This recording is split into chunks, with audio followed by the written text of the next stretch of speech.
सबको जय मसीह की हमारे YouTube चैनल पर आप सबका स्वागत है।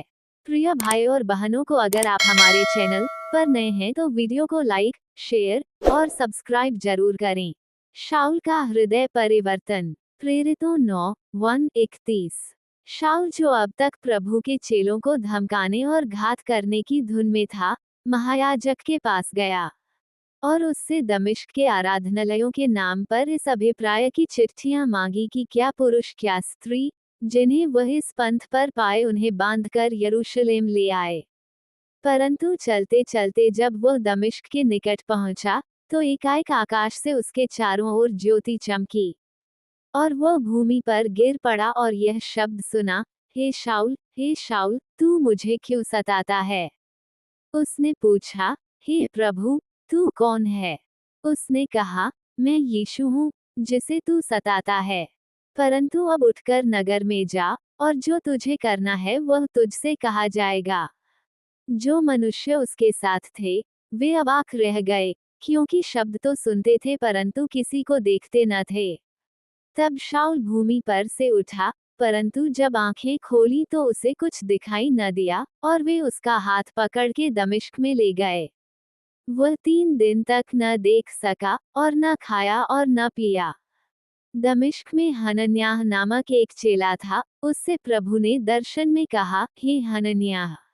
उसने कहा, हाँ प्रभु। तब प्रभु ने उससे कहा, उठकर उस गली में जा जो सीधी कहलाती है, और यहूदा के घर में शाऊल नामक एक तरसुसवासी को पूछ, क्योंकि देख, वह प्रार्थना कर रहा है।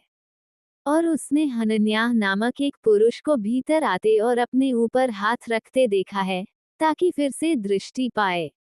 हनन्याह ने उत्तर दिया, हे प्रभु, मैंने इस मनुष्य के विषय में बहुतों से सुना है कि इसने यरूशलेम में तेरे पवित्र लोगों के साथ बड़ी बड़ी बुराइयां की हैं। और यहाँ भी इसको प्रधान याजकों की ओर से अधिकार मिला है कि जो लोग तेरा नाम लेते हैं, उन सब को बांध ले। परंतु प्रभु ने उससे कहा, तू चला जा, क्योंकि वह तो अन्य जातियों और राजाओं और इस्राएलियों के सामने मेरा नाम प्रकट करने के लिए मेरा चुना हुआ पात्र है। और मैं उसे बताऊंगा कि मेरे नाम के लिए उसे कैसा कैसा दुख उठाना पड़ेगा। तब हनन्याह उठकर उस घर में गया, और उस पर अपना हाथ रखकर कहा, हे भाई शाऊल, प्रभु अर्थात यीशु, जो उस रास्ते में जिससे तू आया तुझे दिखाई दिया था, उसी ने मुझे भेजा है कि तू फिर दृष्टि पाए और पवित्र आत्मा से परिपूर्ण हो जाए। और तुरंत उसकी आंखों से छिलके से गिरे और वह देखने लगा, और उठकर बपतिस्मा लिया। फिर भोजन करके बल पाया। दमिश्क में शाऊल द्वारा प्रचार। वो कई दिन उन चेलों के साथ रहा जो दमिश्क में थे, और वह तुरंत आराधनालयों में यीशु का प्रचार करने लगा कि वह परमेश्वर का पुत्र है। सब सुनने वाले चकित होकर कहने लगे, क्या ये वही व्यक्ति नहीं है जो यरूशलेम में उन्हें जो इस नाम को लेते थे, नष्ट करता था? और यहाँ भी इसीलिए आया था कि उन्हें बांधकर प्रधान याजकों के पास ले जाए। परंतु शाऊल और भी सामर्थी होता गया, और इस बात का प्रमाण दे देकर कि मसीह यही है, दमिश्क के रहने वाले यहूदियों का मुंह बंद करता रहा। जब बहुत दिन बीत गए, तो यहूदियों ने मिलकर उसे मार डालने का षड्यंत्र रचा। परंतु उनका षड्यंत्र शाऊल को मालूम हो गया। वे तो उसे मार डालने के लिए रात दिन फाटकों पर घात में लगे रहते थे। परंतु रात को उसके चेलों ने उसे टोकरे में बैठाया, और शहर पनाह पर से लटका कर उतार दिया। यरूशलेम में शाऊल। यरूशलेम में पहुंचकर उसने चेलों के साथ मिल जाने का प्रयत्न किया, परंतु सब उससे डरते थे, क्योंकि उनको विश्वास न होता था कि वह भी चेला है।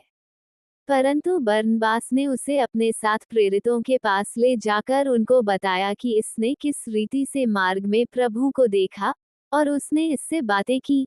फिर दमिश्क में इसने कैसे हियाव से यीशु के नाम से प्रचार किया। वो उनके साथ यरूशलेम में आता जाता रहा और निधड़क होकर प्रभु के नाम से प्रचार करता था, और यूनानी भाषा बोलने वाले यहूदियों के साथ बातचीत और वाद विवाद करता था, परंतु वे उसे मार डालने का यत्न करने लगे। ये जानकर भाई उसे कैसरिया ले आए और तरसुस को भेज दिया। इस प्रकार सारे यहूदिया और गलील और सामरिया में कलीसिया को चैन मिला और उसकी उन्नति होती गई, और वो प्रभु के भय और पवित्र आत्मा की शांति में चलती और बढ़ती गई।